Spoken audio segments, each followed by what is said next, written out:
Hello everyone, current affair की शानदार सी class में आप सभी का स्वागत है। इस क्लास में हम current affair plus static GK का रिवीजन करेंगे। SSC GD, UPSI, UP constable exam और जो भी एग्जाम आने वाले हैं उन सभी के लिए रिवीजन क्लास होने वाली है। तो आप सभी इस रिवीजन क्लास में ये देखेंगे कि आपको कितनी चीजें याद आ रही हैं जब आप रिवीजन कर रहे हैं, क्योंकि रिवीजन में अगर आप चीजें याद कर पाते हैं तो एग्जाम में भी उतना ही अच्छे से आप चीजों को याद कर पाएंगे और वहां पर अच्छे से क्वेश्चनों को कर पाएंगे। ठीक है, तो इसमें आप सभी को अपनी नॉलेज का भी पता चलेगा कि हाँ, अगर हमने पढ़ लिया है तो हमें याद है कि नहीं है, या सिर्फ हम पढ़ के एक बार निकल चुके हैं। ठीक है, तो दूसरा है यहाँ पर कि जो हमारी एसएससी जीडी में 40 क्वेश्चन आते हैं current affair plus static GK से। तो ये जो क्लासेस हैं पीएस स्टडी पर current affair plus static GK की जो क्लासेस चल रही हैं, एग्जाम को ध्यान में रखकर उनमें काफी हेल्प मिलने वाली है। एसएससी जीडी में 40 क्वेश्चन आएंगे स्टैटिक प्लस करंट अफेयर से, 40 क्वेश्चन मैथ से, 40 क्वेश्चन रीजनिंग से और 40 क्वेश्चन हिंदी या इंग्लिश से। तो ये 140 चौका 160 क्वेश्चन आते हैं और ये 1 घंटे का पेपर होता है। एक क्वेश्चन 2 मार्क्स का होता है। तो ये क्लास आप सभी के लिए हेल्पफुल होने वाली है। हम इस क्लास को स्टार्ट करते हैं। आप अपना स्कोर भी मुझे बता सकते हैं कि आपने इस क्लास से कितनी चीजें रिवाइज करी और कितने आपका स्कोर हुआ।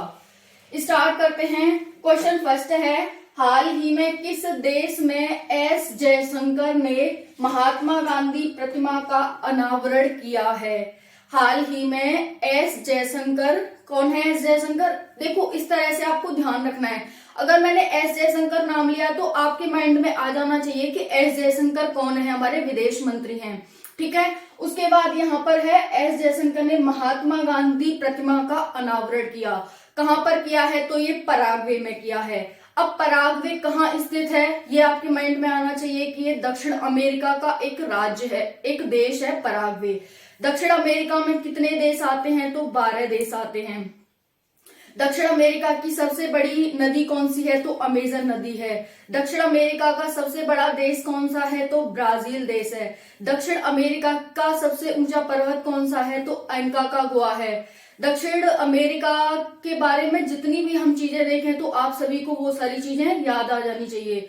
दक्षिण अमेरिका की सबसे लंबी पर्वत श्रृंखला कौन सी है, जिसे हम दुनिया की सबसे लंबी पर्वत श्रृंखला कहते हैं? दूसरी सबसे लंबी, क्योंकि पहली हिमालय पर्वत श्रृंखला हो जाएगी, दूसरी एंडीज पर्वत श्रृंखला हो जाती है, जो कहां पर स्थित है? जो दक्षिण अमेरिका में स्थित है। और मैं अगर बात करूं कि सबसे बड़ा तट के साथ सीमा साझा करने वाला देश कौन सा है, तो वो दक्षिण अमेरिका का ही चिली है। अगर मैं बात करूं कि कौन से स्थान पर जो दक्षिण अमेरिका का ब्राजील देश है वो कौन से स्थान पर आता है क्षेत्रफल में, तो आपके माइंड में आना चाहिए कि ब्राजील है वो 5वें स्थान पर आता है। इस तरह से अगर हम एक चीज को देखते हैं तो उसके इर्द गिर्द जितनी भी चीजें आती हैं वो सभी हमें याद होनी चाहिए। रिवीजन का अर्थ ये होता है। तो हमारा क्वेश्चन पहला था कि हाल ही में किस देश में एस जयशंकर ने महात्मा गांधी प्रतिमा का अनावरण किया है? तो आंसर हो जाएगा पराग्वे, जो कि दक्षिण अमेरिका का एक देश है। इससे पहले ब्रिटेन में भी किया जा चुका है महात्मा गांधी की प्रतिमा का अनावरण। नेक्स्ट है, अब देखो आपसे पूछेगा कैसे। अब आप कहेंगे कि हम कैसे बताएंगे कि कहाँ की पूछ रहा है, तो वो आपसे डायरेक्ट इशारा करके पूछेगा कि कौन सा ब्रिटेन में किया गया है या फिर दक्षिण अमेरिका का ऐसा कौन सा देश है जिसमें महात्मा गांधी की प्रतिमा का अनावरण किया गया है। तो वो आपसे डायरेक्ट पूछेगा, ऐसा नहीं है कि आपको सिर्फ इशारे में बातें कर रहा है, ऐसे नहीं करेगा। एग्जामिनर पूछेगा कि दक्षिण अमेरिका का देश है या फिर ये ब्रिटेन है या फिर किसका, दक्षिण अफ्रीका का देश है, मतलब अफ्रीका का देश है, इस तरह से। नेक्स्ट क्वेश्चन है, राष्ट्रमंडल देशों में शामिल हुए 2 नए देश। राष्ट्रमंडल देशों में शामिल हुए 2 नए देशों का नाम क्या है? देखो, अभी तक राष्ट्रमंडल देशों की संख्या 54 थी, अब इसमें 2 नए देश ऐड हो गए हैं, तो अब संख्या 56 हो गई है। अब 2 नए देश कौन ऐड हुए हैं? तो टोगो और गैबोन। टोगो और गैबोन, ये 2 नए देश इसमें ऐड हुए हैं। अब ये राष्ट्रमंडल होता क्या है? जैसे राष्ट्रमंडल होता है, ब्रिटेन ने पूरी दुनिया पर राज किया था ब्रिटेन ने, तो उसी में से अभी भी बहुत सारे देश ऐसे हैं जो ब्रिटेन की महारानी महाराजा होते हैं उन्हीं को अपना सर्वे सर्वा मानते हैं। तो उनमें राष्ट्रपति नहीं होता है, बल्कि वो महारानी या महाराज कोई अपने सर्वा सर्वा मानते हैं। उन जितने देश मानते हैं ना महारानी महाराजा को अपना सर्वे सर्वा, उन्हीं देशों को हम क्या कहते हैं, राष्ट्रमंडल देश कहते हैं। जैसे ये हो गया हमारा ऑस्ट्रेलिया हो गया, न्यूजीलैंड हो गया, इनमें भी ये भी राष्ट्रमंडल के देश ही हैं। तो अब ये दोनों और बन गए हैं टोगो और गैबोन। नेक्स्ट क्वेश्चन है, शंकराचार्य द्वारा किस दर्शन का प्रतिपादन किया गया था? शंकराचार्य द्वारा किस दर्शन का प्रतिपादन किया गया था, आपसे क्वेश्चन ये पूछ रहा है। तो आपको इसका आंसर देना है कि शंकराचार्य द्वारा किस दर्शन का प्रतिपादन किया गया था। तो इसका आंसर हो जाएगा अद्वैतवाद। क्या हो जाएगा? अद्वैतवाद।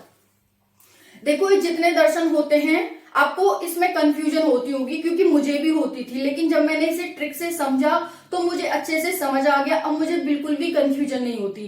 शंकराचार्य के द्वारा किस दर्शन का प्रतिपादन किया गया है, इसका आंसर हो जाएगा अद्वैतवाद।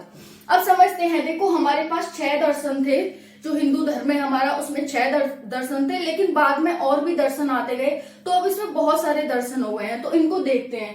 एग्जाम में पूछता है आपसे, देखो शंकर क्या है? अद्वितीय है, एकदम अद्वितीय है शंकर। तो शंकराचार्य क्या हो जाएगा? अद्वैतवाद। दूसरा है, रामानुजाचार्य ने किस दर्शन का प्रतिपादन किया था? तो विशिष्टाद्वैतवाद। निम्बकाचार्य ने किस दर्शन का प्रतिपादन किया था? Answer is द्वैतवाद। नेक्स्ट है, बल्लवाचार्य ने किस दर्शन का प्रतिपादन किया था? Answer is शुद्धाद्वैतवाद। नेक्स्ट है, भौतिकवाद का प्रतिपादन किसने किया था? Answer is Charvaka. नेक्स्ट है यहाँ पर, जैन दर्शन का प्रतिपादन किसने किया था? तो महावीर स्वामी। नेक्स्ट है, पूर्व मीमांसा का प्रतिपादन किसने किया है? Answer is Jaimini. नेक्स्ट है, उत्तर मीमांसा का प्रतिपादन किसने किया है? Answer is बादरायन। नेक्स्ट है, योग दर्शन का प्रतिपादन किसने किया है? Answer is Patanjali. नेक्स्ट है, न्याय दर्शन का प्रतिपादन किसने किया है? Answer is Gautam Buddha. Next है, सांख्य दर्शन का प्रतिपादन किसने किया है? आंसर इज कपिल मुनि। नेक्स्ट है, वैशेषिक दर्शन का प्रतिपादन किसने किया है? तो आंसर इज कनाद। अब मैंने बताया कि शंकर अद्वितीय हैं, तो अद्वितीय का मतलब अद्वैतवाद। ठीक है, ये इतना आपको याद हो गया होगा। फिर राम क्या है? राम विशिष्ट हैं। जो राम है वो विशिष्ट हैं। राम भगवान है ना हमारे, वो एकदम विशिष्ट हैं, क्योंकि उन्होंने इतना सारा अपने कर्तव्य के लिए निष्ठावान थे, कर्तव्य निष्ठावान थे, सब कुछ थे, तो वो एकदम विशिष्ट हैं। यहाँ पर देख सकते हैं, रामानुजाचार्य क्या है? विशिष्टाद्वैतवाद। तो राम विशिष्ट हैं। पहले के अक्षरों से आपको ट्रिक बनानी है। फिर नेक्स्ट है, निम्बकाचार्य। निम्बकाचार्य, 2 नींबू लाओ। इसे मतलब ट्रिक के माध्यम से समझना है। वैसे हम किसी को वो नहीं कर रहे, लेकिन हम ट्रिक के माध्यम से समझ रहे हैं वैसे ना। तो नींबू कितने लाने हैं? 2 लाने हैं। तो निम्बकाचार्य द्वैतवाद। ठीक है। नेक्स्ट है, बल्लवाचार्य। अब बल्लभ कैसे थे? जो बल्लभ थे वो एकदम शुद्ध थे। जैसे बल्लभ हम ले सकते हैं कृष्ण भगवान को। कृष्ण भगवान नटखट थे, लेकिन वो मन से एकदम शुद्ध थे। तो बल्लवाचार्य क्या हो जाएगा? शुद्धाद्वैतवाद। बल्लवाचार्य शुद्धाद्वैतवाद। नेक्स्ट है, भौतिकवाद। भौतिकवाद, तो जो हमारी भौतिक विज्ञान है उसकी 4 शाखाएं होती हैं। भौतिक विज्ञान की ट्रिक के लिए हम समझ रहे हैं। भौतिक विज्ञान की 4 शाखाएं हैं। तो भौतिकवाद, चार्वाक। भौतिकवाद, चार्वाक, ऐसे आप इसे याद कर सकते हैं। नेक्स्ट है, जैन तो आपको याद ही है, महावीर स्वामी। फिर नेक्स्ट है, पूर्व मीमांसा। पूर्व मीमांसा, पूर्व मीमांसा क्या हो जाएगा? हमें पूर्व में जाना है। कहाँ जाना है? हमें पूर्व में जाना है। अगर हमें अरुणाचल जाएंगे तो हमें पूर्व में चलना होगा। नेक्स्ट है, उत्तर मीमांसा। उत्तर तो बाद में आता है, पहले पूर्व आता है फिर उत्तर आता है। तो बादरायन, उत्तर मतलब बादरायन। तो इस तरह से। फिर योग कौन थे? पतंजलि। ये तो आप सभी को याद ही होगा, योग पतंजलि। ठीक है, या फिर हम पत्तों का क्या करेंगे? योग करेंगे। ठीक है, मैं किसी को गलत तरीके से नहीं बोल रही हूँ यहाँ पर कि भाई मैं पतंजलि को कुछ ऐसे बोल रही हूँ, ऐसा कोई भी गलत मत समझना प्लीज। मैं सिर्फ याद करने के उद्देश्य से बता रही हूँ ये सब। ठीक है, तो पतंजलि पत्ते का क्या करेंगे हम, योग करेंगे, तो पतंजलि योग हो जाएगा। फिर न्याय, न्याय किस मतलब न्याय के लिए कौन विख्यात है, गौतम बुद्ध, गौतम मुनि, न्याय के लिए गौतम मुनि। नेक्स्ट है शाक्य दर्शन, शाक्य दर्शन किसका है, कपिल मुनि का, शाक्य दर्शन कपिल मुनि का। फिर वैशेषिक कनाद का, विशेष कौन थे, कनाद, कनाद विशेष थे, तो कनाद वैशेषिक। इस तरह से आप याद कर सकते हैं। जो हमारे सबसे पहले 6 दर्शन थे उनको हम षड दर्शन के नाम से जानते हैं, जो कि हमारे 6 दर्शन थे। षड दर्शन को 6 दर्शन कहते हैं, जो पहले ये थे, लेकिन बाद में अनेक दर्शन आए जो इस तरह से यहाँ पर दिए गए हैं। अब नेक्स्ट देखते हैं, पेंगोंग झील कहाँ स्थित है, पेंगोंग झील कहाँ स्थित है, इसका आंसर बताना है। तो इसका आंसर हो जाएगा पेंगोंग झील लद्दाख में स्थित है। नेक्स्ट है, फुटबॉलर पेले किस देश से संबंधित थे। अभी आप जानते हैं फुटबॉलर पेले का निधन हो गया है, जिनका 82 वर्ष की आयु में निधन हो गया है। किस देश के थे ये पूछ रहा है, तो ये थे ब्राजील के। ब्राजील किसका देश है, अभी मैंने बताया दक्षिण अमेरिका का ही एक देश है ब्राजील, और ये सबसे बड़ा देश है। तो ये मतलब पितामह माने जाते थे फुटबॉलर के पेले। अभी इनका हाल ही में निधन हो गया है। नेक्स्ट क्वेश्चन है, किस उच्च न्यायालय ने हाल ही में मंदिरों में मोबाइल फोन उपयोग पर प्रतिबंध लगा दिया है। आपसे उच्च न्यायालय का नाम पूछ रहा है, तो उच्च न्यायालय का नाम क्या हो जाएगा, मद्रास उच्च न्यायालय ने हाल ही में तमिलनाडु के सभी मंदिरों में मोबाइल फोन पर प्रतिबंध लगा दिया है। तो मद्रास कहाँ है, तमिलनाडु में, ठीक है। तो इस तरह आपको ध्यान रखना है। अब तमिलनाडु में राजधानी की बात करूं तो चेन्नई हो जाएगी। नेक्स्ट है, किस सरकार ने हाल ही में भारत की पहली मुस्लिम शिक्षिका फातिमा शेख पर सिलेबस में एक पाठ जोड़ने का आदेश दिया है। किस राज्य सरकार ने हाल ही में भारत की पहली मुस्लिम शिक्षिका फातिमा शेख पर सिलेबस में एक पाठ जोड़ने का आदेश दिया है। इसका क्या आंसर हो जाएगा, मध्य प्रदेश ने। मध्य प्रदेश की जो वहां पर पुस्तकें पढ़ाई जाती हैं उसमें फातिमा शेख पर एक चैप्टर ऐड किया जाएगा, जो कि पहली मुस्लिम महिला होंगी। ये एक शिक्षिका थी। नेक्स्ट है, प्रित्जर पुरस्कार 2022 किसे दिया गया है। प्रित्जर पुरस्कार 2022 किसे दिया गया है, तो इसका आंसर हो जाएगा हाई ब्रेडो फ्रांसीसी डे। हाई ब्रेडो फ्रांसीसी डे ये पुर्तगाल के हैं, इनको दिया गया है। अब ये क्वेश्चन बनता है कि जो प्रित्जर पुरस्कार होता है वो किस क्षेत्र में दिया जाता है, तो ये वास्तुकला के क्षेत्र में दिया जाता है, और ये वास्तुकार थे डाई बेडो फ्रांसीसी डे, इनको ये दिया गया है 2022 का। मोस्ट इंपॉर्टेंट है, ठीक है। नेक्स्ट क्वेश्चन है, छत्तीसगढ़ की प्रमुख योजनाएं देखते हैं। हाल ही में छत्तीसगढ़ राज्य सरकार द्वारा कुछ योजनाएं चलाई गई हैं, उनको देखते हैं, एग्जाम में पूछी जाएंगी तो इंपॉर्टेंट है, इसलिए हम देख लेते हैं। देखो यहाँ पर छत्तीसगढ़ की प्रमुख योजनाएं, पहली है मेहतारी न्याय रथ योजना, मेहतारी न्याय रथ योजना। नेक्स्ट है कौशल्या मातृत्व योजना, कौशल्या मातृत्व योजना, जो महिलाएं हैं उनको राशन वगैरह देने के लिए योजना चलाई गई है। नेक्स्ट है मितान योजना। फिर है हमार घर हमार बेटी योजना। नेक्स्ट है निजात अभियान, जिसने निजात अभियान है ये छत्तीसगढ़ का, इसने IACP 2022 का पुरस्कार जीता है। तो ये वाली जो परियोजना है वो अभियान है, ये इंपॉर्टेंट हो जाता है। कौन सा, निजात अभियान। इसने क्या जीता है, IACP 2022 का पुरस्कार जीता है। नेक्स्ट है गोधन न्याय योजना, कृष्ण कुंज वृक्षारोपण योजना, वृक्षारोपण को बढ़ावा देने के लिए योजना चलाई गई है।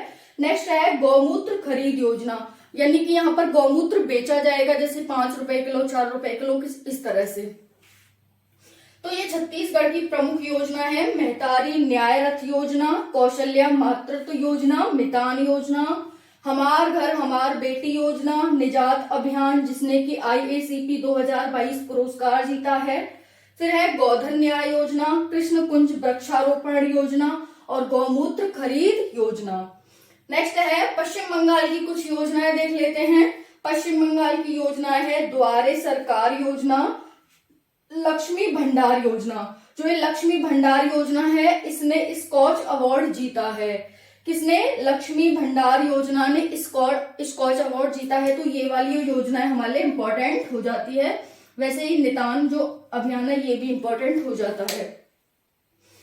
फिर यहाँ पर नए राज्यपाल बने हैं। पहले जगदीप धनखड़ थे। जगदीप धनखड़ तो हमारे उपराष्ट्रपति बन गए, 14वें उपराष्ट्रपति बन गए हैं। तो यहाँ पर नए राज्यपाल बने हैं, इनका नाम क्या है? सीवी आनंद बोस यहाँ के नए राज्यपाल हैं।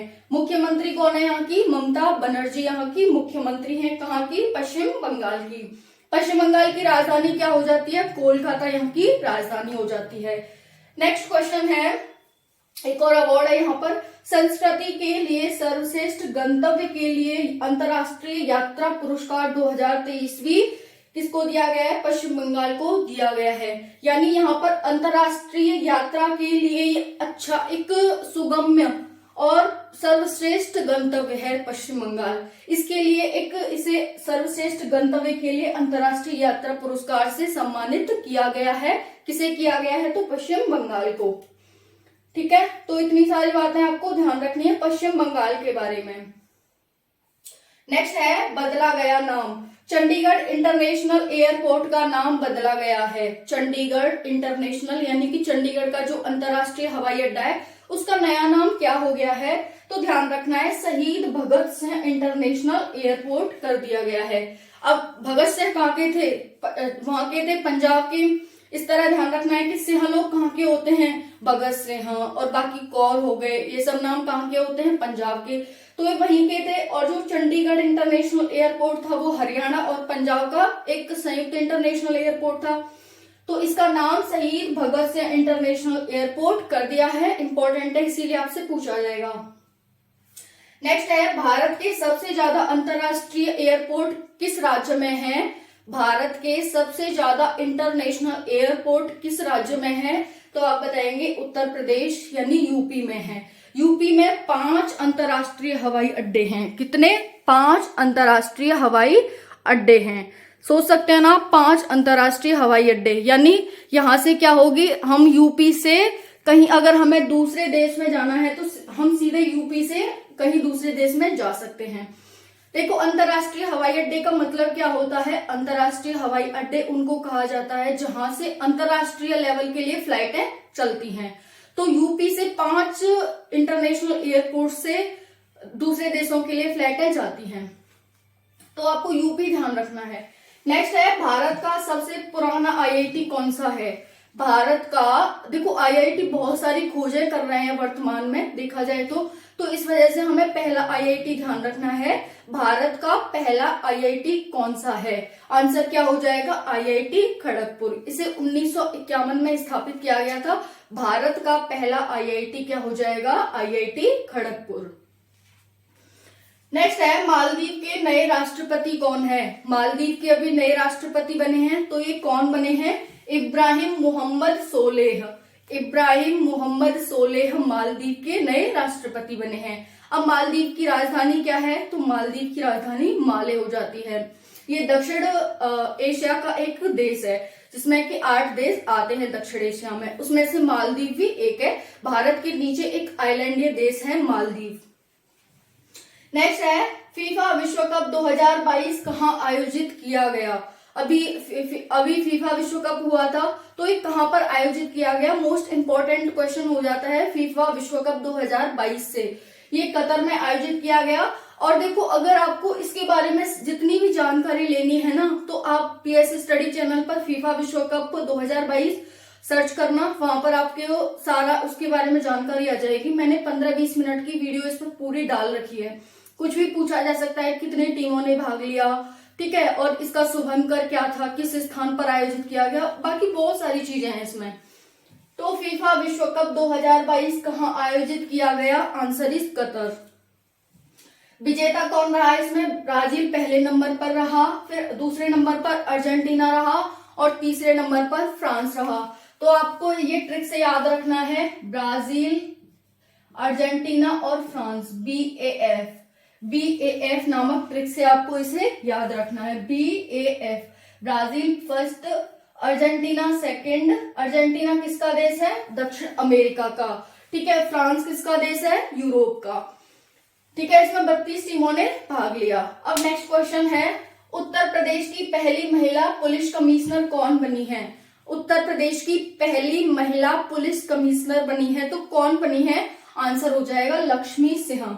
लक्ष्मी सिंह उत्तर प्रदेश की पहली महिला पुलिस कमिश्नर बनी है। महिलाएं तो इस वजह से आपको ध्यान रखना है। अब पहली हरियाणा की पहली महिला बनी थी, ठीक है, जैसे यानी अब उत्तर प्रदेश में राज्य में पहली महिला कौन बनी है? लक्ष्मी सिंह। अगर हम पूरे भारत में बात करें तो पूरे भारत में गुड़गांव में बनी थी, जो कि हरियाणा का एक जिला है। गुड़गांव की कौन थी? तो कला रामचंद्रन थी। गुड़गांव की कला रामचंद्रन भारत की पहली महिला पुलिस कमिश्नर थी। वहीं पर यूपी की लक्ष्मी सिंह। नेक्स्ट है, Putin his life and times पुस्तक के लेखक कौन है?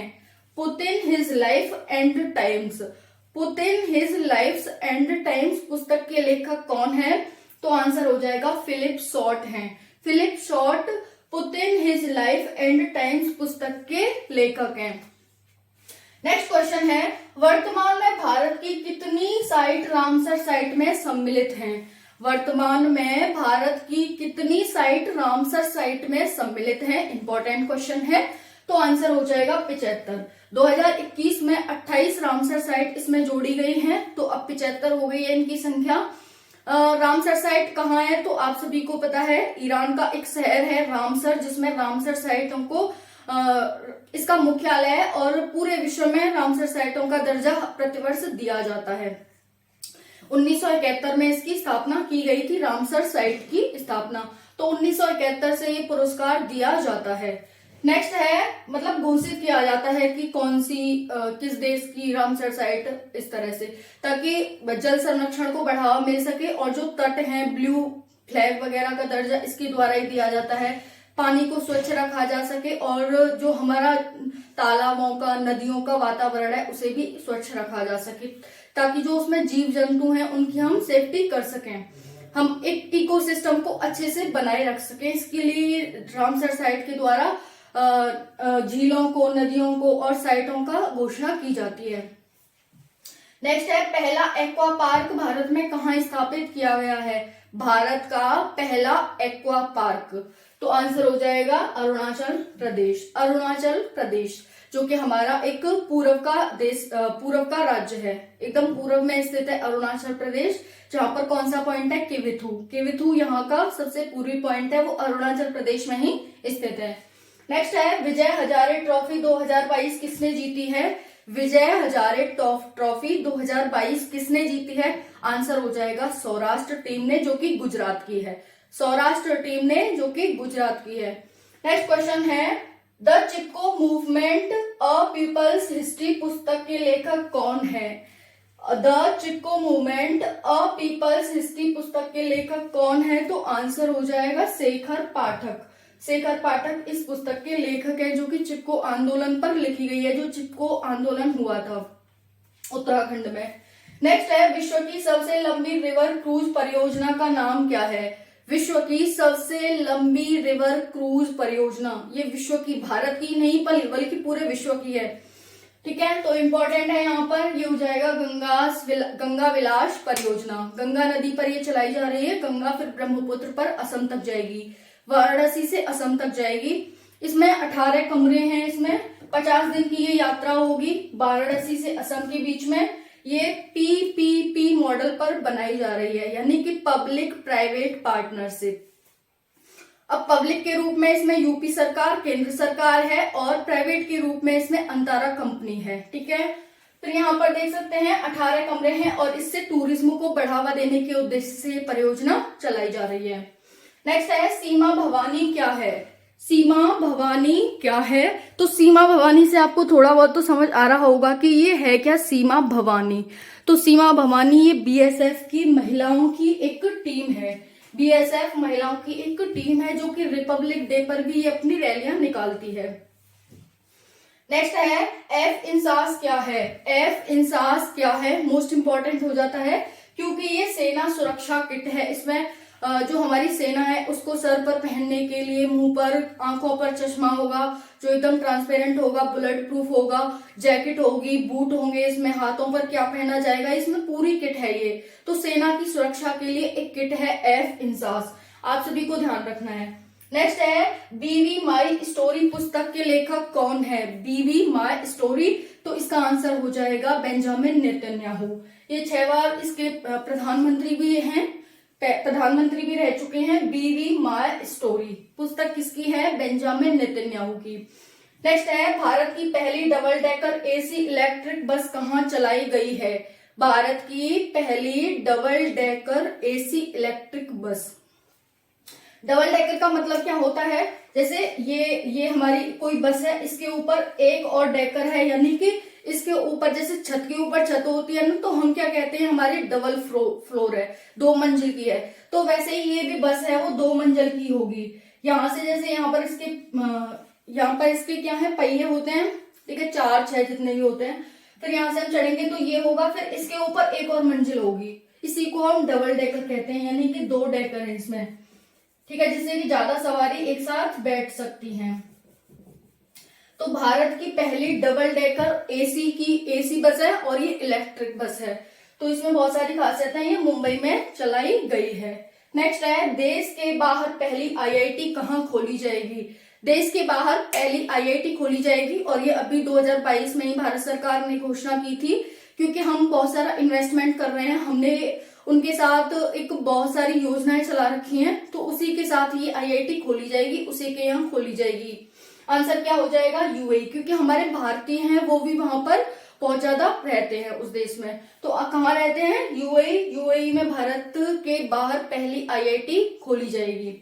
नेक्स्ट है नूर उपग्रह किस देश ने लॉन्च किया है? नूर उपग्रह हाल ही में लॉन्च किया है, तो किस देश के द्वारा किया गया है? आंसर हो जाएगा ईरान के द्वारा। अब एक और है नूरी, ये तो नूर था, अब ये नूरी है। नूरी पहला स्वदेशी अंतरिक्ष रॉकेट किस देश के द्वारा लॉन्च किया गया है? ये पहला और स्वदेशी रूप से निर्मित रॉकेट है, किसके द्वारा लॉन्च किया गया है? तो आप ध्यान रखेंगे दक्षिण कोरिया। नूरी दक्षिण कोरिया का है और नूर किसका है? ईरान का है, ठीक है। तो बिल्कुल भी आपको कंफ्यूज नहीं होनी चाहिए। अगर मैं वही बात करूं कि जो नॉर्थ अमेरिका और साउथ अमेरिका है, इनके बीच में कितने डिग्री पैरेलल है, तो आप बताएंगे 38 डिग्री पैरेलल। ये इस तरह से स्टैटिक जीके का क्वेश्चन है, तो आप सभी को यहाँ ध्यान रखना है, ठीक है। तो ये आज का हमारा करंट अफेयर था, मोस्ट इंपॉर्टेंट करंट अफेयर है, इसकी आपको पीडीएफ भी मिल जाएगी, ठीक है। तो आप टेलीग्राम चैनल से इसकी पीडीएफ भी प्राप्त कर सकते हैं। तो क्लास कैसी लगी कमेंट सेक्शन में जरूर बताना, और मिलते हैं नेक्स्ट क्लास में। इसके बाद हमारी आएगी हिंदी की क्लास, ठीक है, जिसमें हम शुद्ध अशुद्ध विलोम शब्द पर्यायवाची करेंगे, मोस्ट इंपॉर्टेंट होते हैं। जैसे हम जब पर्यायवाची करने बैठते हैं या फिर शुद्ध अशुद्ध करने बैठते हैं, तो हमें सारे सेम लगते हैं कि अब हम उस क्लास में देखेंगे थोड़ा थोड़ा डिफरेंस होता है, ऐसा नहीं है सभी सेम होते हैं, थोड़ा थोड़ा डिफरेंस होता है। तो हम डिफरेंस खोजने की कोशिश करेंगे कि किस तरह से हम एग्जाम में क्वेश्चन को ठीक कर सकते हैं, ठीक है। तो मिलते हैं नेक्स्ट क्लास में, जब के लिए जय हिंद जय भारत।